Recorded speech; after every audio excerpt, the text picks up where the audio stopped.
ជំរាបសួរពុកម៉ែបងប្អូនទាំងអស់គ្នានៅក្នុងវីដេអូនេះខ្ញុំនឹងមកចែករំលែកបងប្អូនទាំងអស់គ្នាអំពីរបៀបនៃការ scan អក្សរចេញពីរូបភាពដោយគ្រាន់តែប្រើពេលមិនដល់1វិនាទីផងអញ្ចឹងខ្ញុំនឹងចូលទៅធ្វើជូនអ្នកទាំងអស់គ្នាមើលខ្ញុំមានរូបភាពមួយដែលមានភាសាអង់គ្លេសបងប្អូនចង់ scan គ្រាន់តែចុច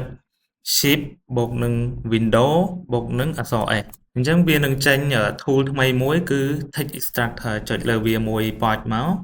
អញ្ចឹងចាប់ផ្ដើមអូសទៅលើអក្សរដែលបងប្អូនចង់ scan នៅពេលនោះ